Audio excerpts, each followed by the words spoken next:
I once knew a man who was afraid of nothing. No monstrosity, man-made or fictitious, could subdue his spirits, and the mere mention of the word supernatural would elicit a most cynical example of laughter. This bravery was both his greatest strength and his most profound weakness, for ignorance and heedlessness can often be mistaken for a deep and foolhardy sense of courage. He was to learn the limits of his bravery down those oppressive tunnels, deep below the streets of Amsterdam. His name was Henke, due mainly to his Finnish ancestry on his father's side, and although his parents had passed away at an early age, it was clear that he believed his courageous convictions could be attributed to his father's character. I had met Henke 4 years earlier, while travelling with some friends on a rather common rite of passage, backpacking through Europe during a university break. He and a few of his friends were on a similar trip, and happened to be staying at the same youth hostel as myself and my companions in Rome. We all got on well, but both Henke and I struck up an immediate rapport with one another, as he was a keen musician, and I was, at the time, still filled with the self-promise, or should I say, self-delusion, of stardom through my own musical pursuits. This friendship continued onwards, and we maintained it via email, swapping musical discoveries, talking about politics, and generally getting to know one another as best two people can through simple correspondence. I grew to enjoy our friendly debates over the years, and on a few occasions we even visited one another. Henke moved around a lot, and as such it gave me a good excuse to visit a number of mainland European countries, not to mention that he always knew which local pubs served the best beer, and which restaurants were best avoided. Last year I visited Henke in Amsterdam. The Dutch city seemed to be a good fit for him, as he always liked to live in the liveliest of places, and with countless meandering canals, bridges and walkways swamped with millions of tourists every year, Amsterdam, for Henke, felt like the very embodiment of life and vibrancy. At the time, he had been recently hired to carry out some important maintenance work on the Rijksmuseum, which is one of Amsterdam's most impressive buildings, and this seemed to have rooted him to one place for longer than was usual. When I met him in a small darkened corner of a local pub, well away from the burgeoning tourist trade, I was shocked at his appearance. Here was a friend I had grown to know as being larger than life, exuding bravado, and yet I was presented with a shell of a man, slight in stature and racked with self-doubt. He proceeded to impart on me the circumstances which resulted in his precarious condition, of which I will relate to you now. Henke had been working as a civil engineer for some time, and relished the challenge of renovating and maintaining the Rijksmuseum, a building with such a long and compelling history. The museum houses Amsterdam's finest collection of historical relics, and being given access to some of its more hidden places, which are inaccessible to the general public, piqued Henke's fascination for the obscure and unique. He had been hired most specifically to lead a maintenance crew which had been assigned to assess and repair the building's foundations. This oldest part of the structure dated back centuries and had a most bizarre and, it must be said, quite horrific history. The Rijksmuseum itself had been constructed in 1885, but what it had been built upon possessed a much older and interesting history. In the bowels of the building, under its marble floors and deep red brickwork, lay a labyrinth of abandoned tunnels, which at one time served as part of the old city's sewer network. They had long been disused and fallen into disrepair, but they were nonetheless an essential part of the building's foundations and had to be assessed and repaired. Otherwise, the entire structure would be in danger of subsiding. The ground and upper levels of the museum were beautiful and displayed many wonderful historical relics from all over the world. So welcoming and warm was the atmosphere of the building that it was difficult to imagine the darkness which festered below. After some quick words with the building manager, Henke proceeded to an old, seldom used room at the back of the museum, which housed a rather antiquated, creaking and cage-like elevator, which was being used to access the lower levels and sewers underneath. Pulling on a pair of dirt-covered yellow overalls, complete with hard hat and headlamp, Henke entered the elevator for his first descent. On his trip downwards towards the abandoned sewers, Henke thought to himself that those of a nervous disposition may let such a dank and isolated place prey on their minds. This may have explained why the previous man in charge of the repairs had left so abruptly, citing nervous exhaustion and refusing to ever so much as set foot in those pitch-black corridors of cold stone ever again. The elevator winch and engine stuttered as it lowered Henke down 4 levels into the basement. With each passing floor, he observed a slight dimming of the lights, and each subterranean level appeared more sparse and stone-like than the one before. A rusted plate attached to the elevator betrayed its age. It struck Henke that the year of its construction, 1932, must have been amongst the last periods of maintenance carried out there before the persecution of the Jewish people and the outbreak of war in Europe. Henke knew much of the shameful history of the region, as he was part Jewish, and his great-grandfather had died during the Holocaust. Many had fled to Amsterdam for sanctuary from the Nazi regime in the early 1930s, but the long, blighting arm of Hitler's horrific final solution eventually reached the borders of Holland, sweeping many thousands away to those shameful and barbaric concentration camps. The elevator shuddered to a halt, and after forcing the rusted sliding door aside, Henke disembarked. The tunnels, comprising Amsterdam's disused sewer network, were curious in construction, and steeped in a history which stretched back much farther into the distant past than that of the museum itself. Having spoken to his employers, Henke had been specifically told to pay heed to the assessment and repair crew's knowledge of the tunnel layout, as the place could be disorientating, and as the lighting system required to illuminate repair work had not been fully installed yet, that he would find it all too easy to get lost. Most importantly, Henke was informed that the 2-way radios normally used to communicate between team members had been playing up, and that they were very unreliable due to interference, probably produced by nearby metallic deposits in the ground. This meant that communication between his team members would have to be carried out verbally, or by using the light from their torches to convey simple messages via Morse code. This was particularly useful in the longer tunnels. In any case, it struck Henke that the catacombs below really were isolated, lonely places. Care must be taken. Henke was greeted by Jones, his second in command. Jones was a substantially stout fellow and was rather humorous in nature. He debriefed Henke on the current progress being made by his new team, informing him that the initial mapping and assessments of the tunnels had gone well. All in all, there were 16 4-man crews, each of which would be assigned a section of the sewers to repair. Henke would supervise 2 of the crews, which were working in one of the more isolated tunnels. After walking for 15 minutes, Henke arrived at the area which would be his workplace for the next few months. The sound of occasional drilling could be heard in the distance, as the workers continued to install the still non-operational lighting system. As Henke's men would be working further away from the other crews, it seemed logical, although not desirable, that they would have a lighting system installed last. Each passageway seemed oddly shaped, with no 2 tunnels being quite alike.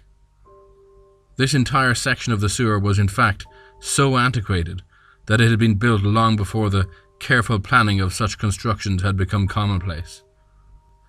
One tunnel would arch onwards for several hundred meters in a strange semicircle, while others bisected it at right angles, carrying on in a regimented straight line into the darkness.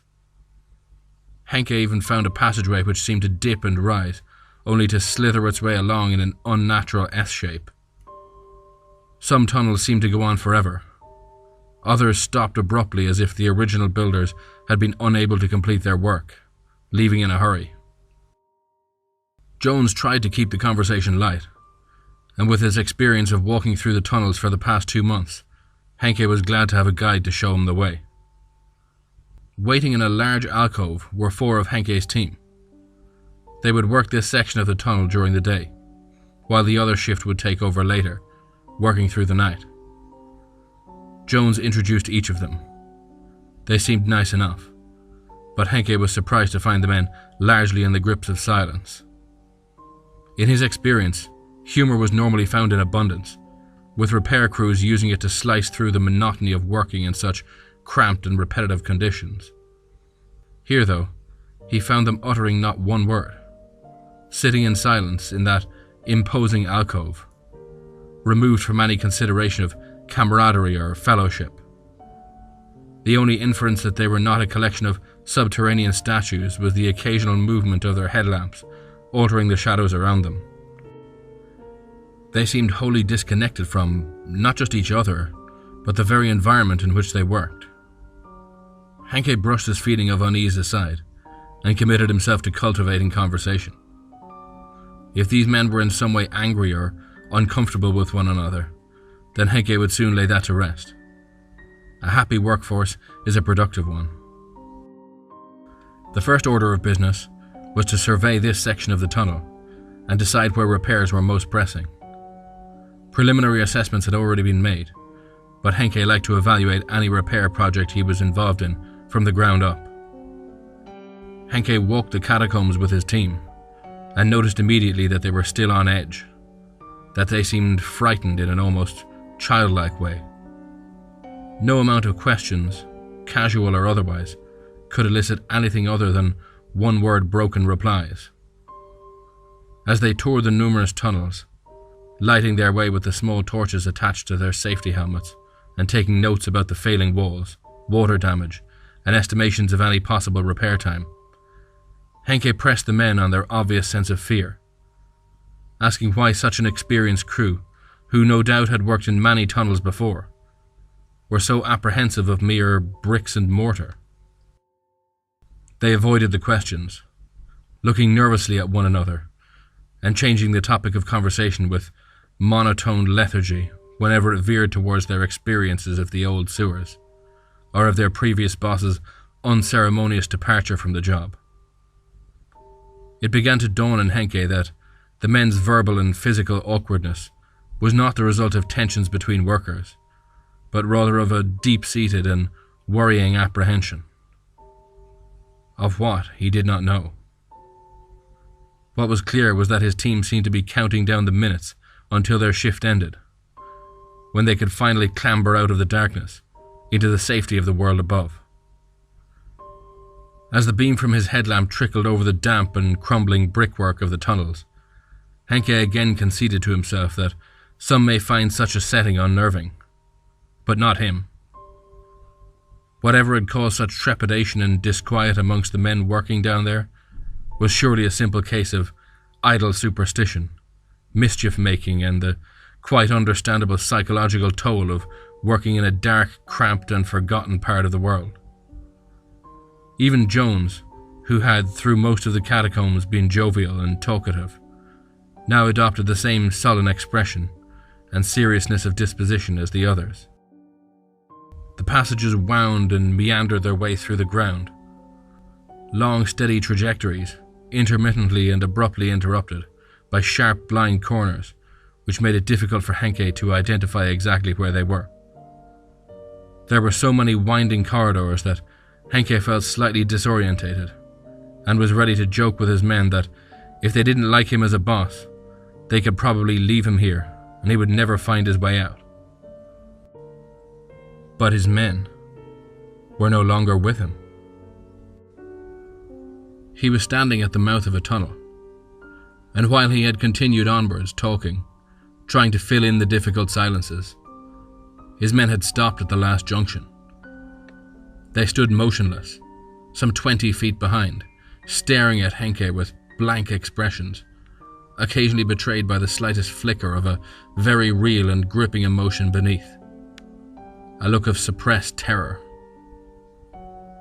When he asked why the men were not following, they whispered in reply that where they stood was where the last of the repair work was needed, Pulling out a map and perusing it intently by the light of his headlamp, Henke surmised that he must have wandered into the most remote part of the sewer network, at the back of the catacombs, and while the tunnels continued into the foreboding distance, this must have marked the boundary of the Rijksmuseum's foundations. What confused him was that where he stood had been marked for repair.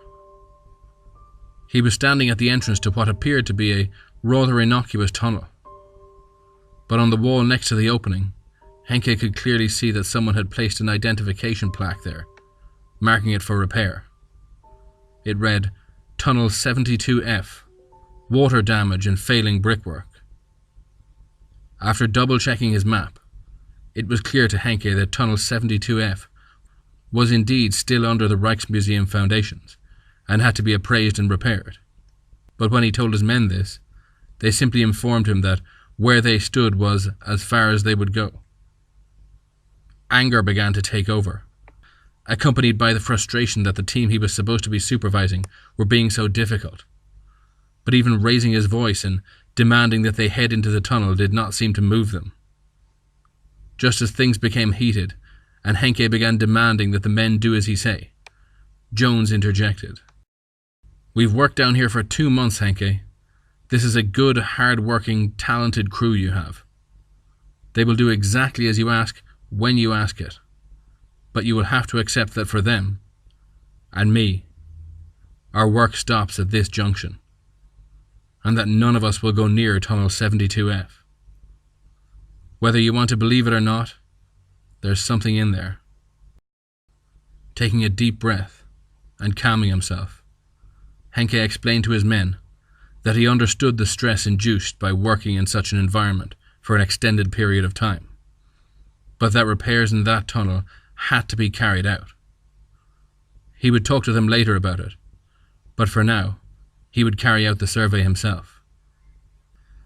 As Henke stepped over the threshold and into the apparently forbidden tunnel, Jones and the other men protested vehemently, shouting on Henke to leave the passageway immediately, but he saw this as foolish. He was not to be swayed by unsubstantiated, superstitious nonsense. There was nothing in this tunnel to fear, and once more, Henke would prove to others that they should not be so scared, by stepping up, being a man, and pushing forward into places others who are more timid in nature fear to tread. It was a point of pride for Henke. He believed in always being bold. While the tunnel seemed fairly common in its construction at first glance, as Henke progressed deeper into the darkness, it was apparent that this was unlike any sewer he had seen before. The ground was uneven. The floor dipped and rose much like some of the other tunnels. But what was peculiar was how fractured the surface felt under his feet. The ground was obscured by a thick, almost oily water, which in places reached up as high as his knees. He trudged through the stagnant water slowly, not because he was scared, but simply to ensure that he had sound footing. One thing was apparent. However long the water had lay there, it was long enough to fester and produce an unpleasant, rotten stench. The walls were of a different, much older composition than most of the brickwork he had seen in the sewers elsewhere. Whatever the material was which had been used, it was hundreds of years old, and was obviously failing, with long penetrating cracks scarring the surface of the increasingly unstable walls and ceiling. The light from Henke's headlamp was enough to illuminate much of the tunnel, but as he ventured further towards what he thought was a dead end, he realized that the passageway was narrowing, and that the tunnel itself did not stop there, but rather tapered slightly, before curving abruptly into a blind corner. Henke estimated that he was around 80 feet into the sewer, and while his curiosity for what could be beyond that corner urged him to move forward, he believed he had made his point to his men, and would now ask them to abandon their fears and enter the tunnel with him. He unholstered the black handheld radio which all the workers had been issued with from his side, and began requesting for Jones and the others to meet him at the corner of the tunnel. No one responded. and nothing but a quiet buzz could be heard from the radio speaker. Of course, Henke now remembered that he had been warned about how unreliable the radios could be. But just as he was about to turn and shout on his men, something caught his eye. Surely not. There was nothing in this old tunnel but stagnant water and himself. But pushing relentlessly against Henke's bravado and self-assured disposition was the creeping reality that something was standing at the end of the tunnel. Obscured by the turn, Henke could only see a glimpse of it, but it was unmistakable. A ragged piece of cloth poked out from around the corner, and although Henke's mind was unwilling to accept it, the cloth was obviously part of a sleeve which contained an arm, of whose or what's he did not know. Disbelief. Stubbornness can be an effective tonic for even the most horrifying and unbelievable of situations. Henke's belief in himself and his long history of triumphs over adversity welled up inside of him, filling his chest with pride. And with a strong, confident stride, Henke marched towards whatever was behind that corner. The slush and slosh of the black water echoed throughout the tunnel as he made his way to that blind turn. Apprehension now turned to sadness and empathy. For standing there, shivering and dishevelled, was a girl who could not have been more than 13 years. Her face and hands were blackened with grime and dirt, hiding her pale and malnourished frame. A ripped shirt was all that she wore, hanging from her loosely, with much of her body exposed to the cold of that dank, isolated place. Gazing at him between strands of dark, matted hair, Henke was struck by how beautiful the young girl was, and how afraid she must have been. At first he believed that somehow she must have made her way into the sewers and lost her way. But no matter how softly he asked her, she would not answer, appearing afraid and nervous. Henke tried his radio again, but was greeted with the same meaningless static. Regardless, he had to get her out of that tunnel, back through the sewers, and into the Rijksmuseum, and seen by a doctor. He did not want to shout on his men, as it may have added to the girl's disquiet, so he decided to lead her out of the passage himself. As he approached, Henke spoke gently to the girl, explaining that he would take her up above to safety. She seemed terrified of him, and this made Henke feel uncomfortable, as he prided himself on being someone who would do anything to protect the vulnerable, and not at all someone to be feared. She made no sound, but as Henke neared, she raised her hand, pointing one finger at the light on his helmet. He suddenly realized that the light must have been frightening her somehow, so he merely took the lamp off and held it in his hand, the torch now illuminating the girl's shirt more starkly.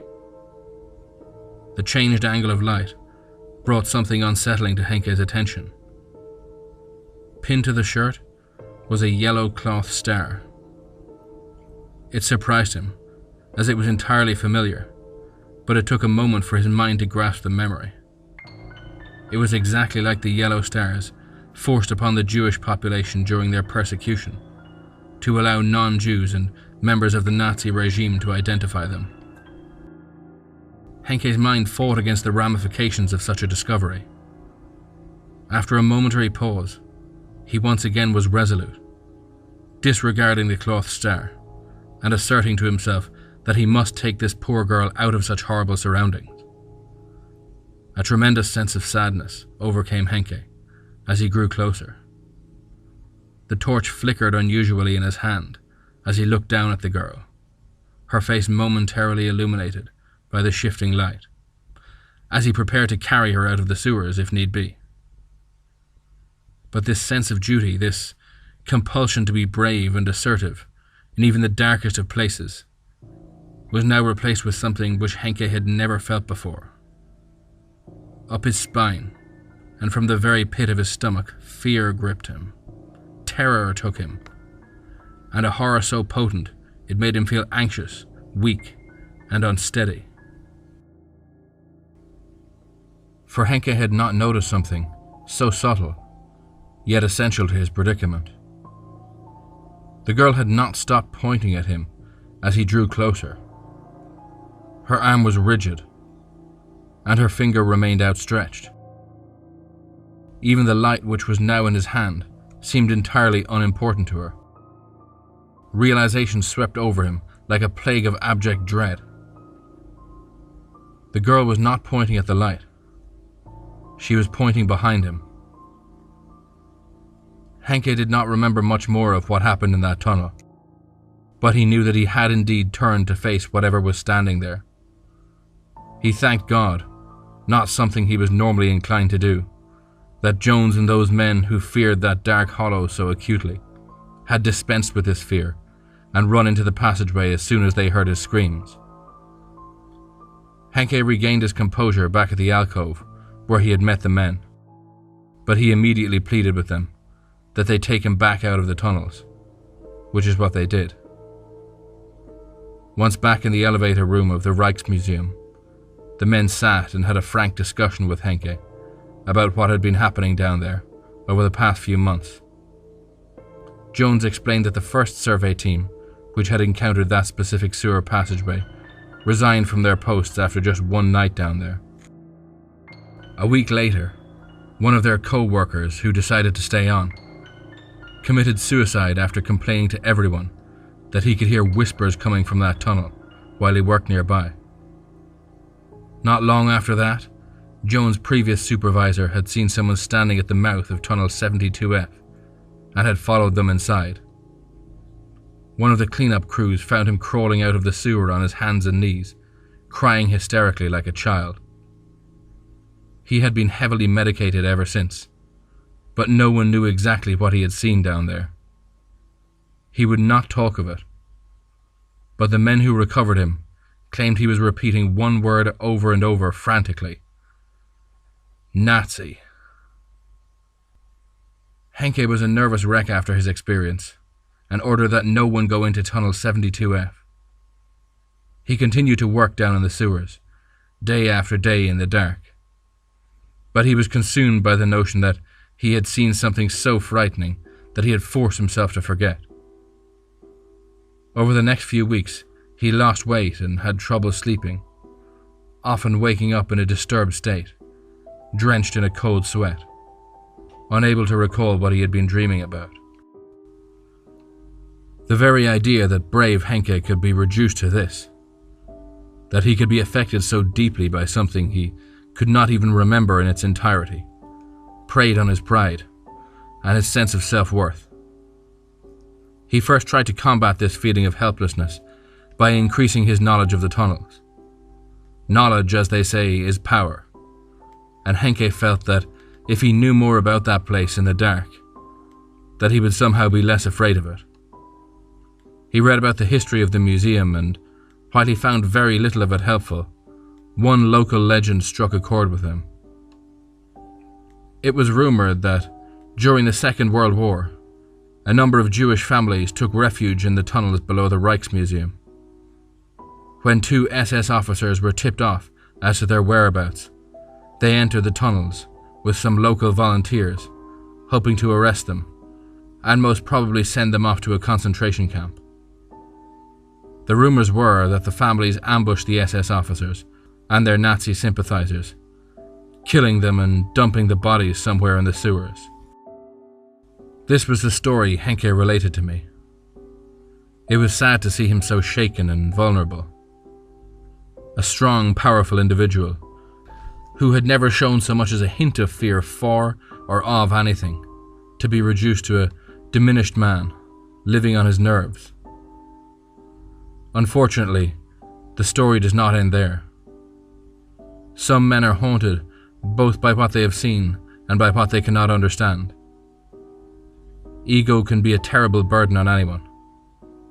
Once it is fractured or damaged, the lasting effects can be devastating. Henke could not let go of his pride, nor his desire to feel strong again, whole.